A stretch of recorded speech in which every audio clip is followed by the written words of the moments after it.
Here's your wrestling news for December 8th, 2021. And your headlines for today include Day 1 WWE title match likely to see a big change, WWE's long-term plan for Day 1 pay-per-view, WWE's reason for booking Nikki A.S.H losing streak on Raw, Vince McMahon's retirement is finally found. When will Vince step down is finally out. Johnny Gargano says his future with WWE is up in the air. Riddle is back in NXT 2.0, but where does that leave RK Bro? Are seeds planted for WrestleMania 38 match?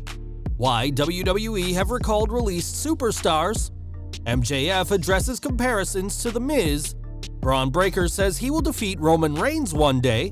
Possible reason why WWE has not released Paige revealed, and more. We're kicking off today with WWE Day 1, the company's first pay-per-view to take place on January 1st.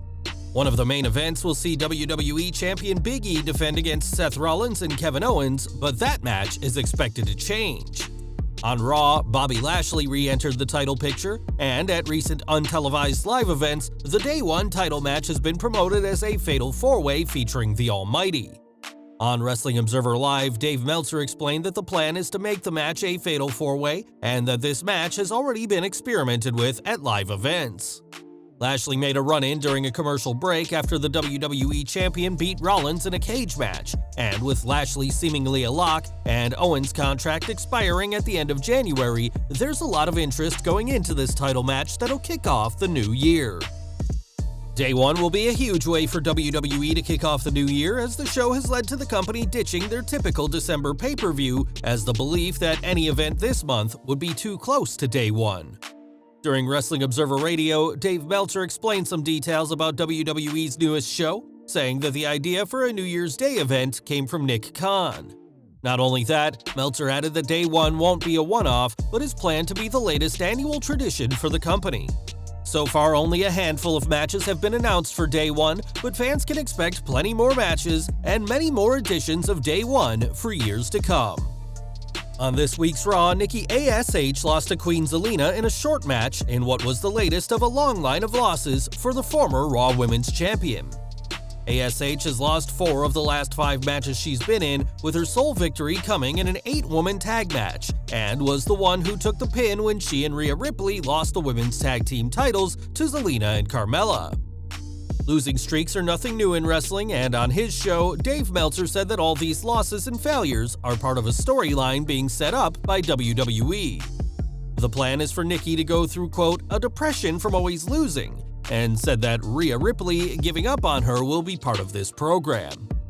Meltzer explained that this angle will see Nikki doubt herself, but said he's not sure it'll benefit her in the long run, but that is what WWE's plans are for this character.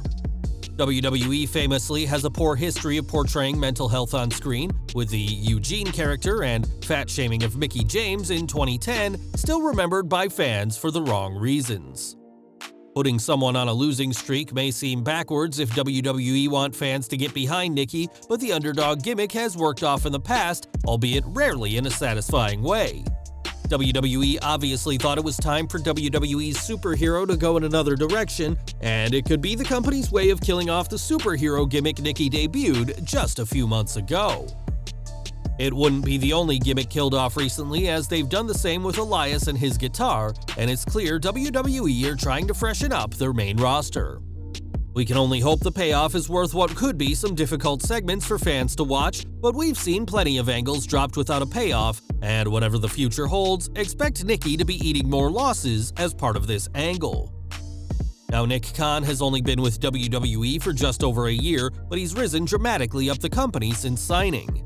Of course, Khan still answers to Vince McMahon, the unquestionable head of WWE, who even at 76 years old remains the head honcho and ultimate decider of his company.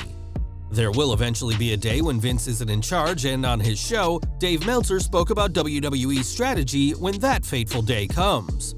Meltzer said that although WWE will be overseen by a board of directors, there can only be one person who could replace McMahon, and that will be Khan. He added that all the directors are willing to have Khan as the future CEO of WWE, and the takeover is expected for 1.5 to 2 years from now. Vince will step down as CEO, but it won't be the end of him in the company, as he'll still be an active member of creative for TV. McMahon will also make appearances on TV after stepping down as CEO, as the company is well aware of the character value McMahon brings to the table. Khan has tweaked the promotion's pay-per-view schedule, created WWE Day 1, approved the revamp of NXT 2.0, and has taken the blame for this year's mass releases. But these huge waves are just the first for the man who's replaced Triple H as the heir apparent to WWE. NXT 2.0 news now, as in the run-up to last night's show, the main topic of interest was Johnny Gargano, whose contract with the brand ends this week.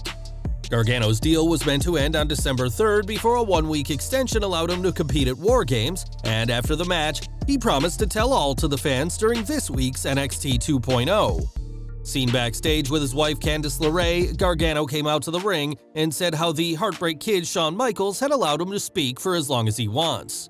A "Please don't go" chant quickly followed, and the former NXT champion said he regrets not enjoying his time on the show more, before telling a story about when he was at a tryout and told he would never make it to NXT, but it was William Regal who brought him back. Speaking about the revamp, Gargano admitted that change is scary, but sometimes it needs to happen, and that he's been in NXT so long because he truly loves the brand. Ending on the message that you'll never fail if you bet on yourself, Gargano at last discussed the reports of his departure, saying that his future is up in the air, and he might do a few things here or there. The NXT superstar put over how he'll become a father in February, but his speech was cut short by Grayson Waller, who attacked him with a chair and had a brutal attack on the outside that included a powerbomb through the announce table. It was hard to tell if this was the start of a feud for a re-signed Gargano or a way to write him off TV for good, but what we know is that there's a new generation in NXT 2.0. NXT 2.0 may be the sign of a new generation, but this week, one of the former stars of the brand made a return.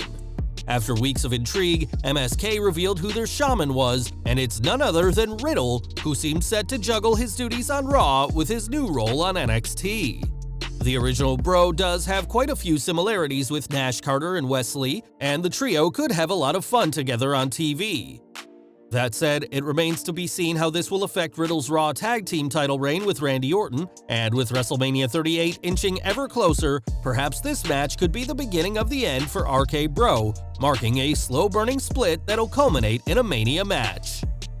For the past year and a half, WWE has cut countless superstars, all in the name of budget cuts. Superstars have had to wait either 30 or 90 days to work elsewhere, but a very select few have made it back to WWE, albeit not in an on-screen capacity. That's according to Fightful, who report that some names have been brought back to help work on WWE 2K22, as they said, one of the sources Fightful spoke with told the site that they personally had been brought in several times to do motion capture scans for the title. There were also 2 additional scans performed, one facial scan, and then another body scan specifically for tattoos, provided the performer had any, to make sure they were accurate and to presumably make sure there weren't any copyright issues with them. After the disaster of WWE 2K20, WWE wants the next game installment, scheduled to release around WrestleMania 38, to be the best game they've ever done.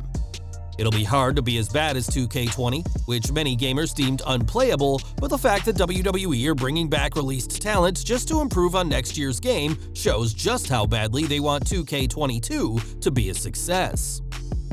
In AEW, few names are more loathed than MJF, whose refusal to break character has earned him both the disdain and respect of the fans.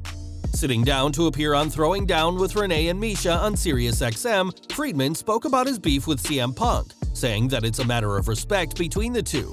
When MJF intended to shake Punk's hand, the former WWE champion walked away, and the Salt of the Earth accused Punk of taking the spotlight from other performers. In their war of words, Punk said that AEW Women's World Champion Britt Baker should replace MJF as one of AEW's 4 pillars, but the young heel didn't want to speak much about Baker, saying that Adam Cole has previously stated that if MJF even talks about Baker again, he would sock him in the face. He added, "All respect to the Boom Boy. You know, Adam's a great guy. I don't have a problem with Adam. My problem is with Punk."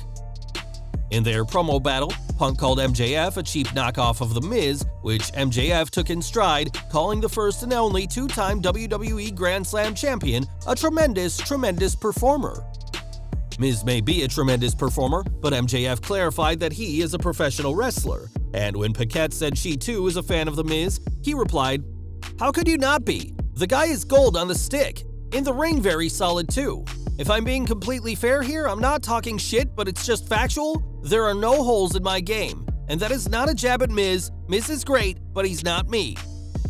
Comparing himself to other AEW talent, MJF said that Punk, Bryan Danielson, and Kenny Omega can't do what he can, and suggested that the greatest bidding war in history could happen in 2024 when his current AEW deal expires.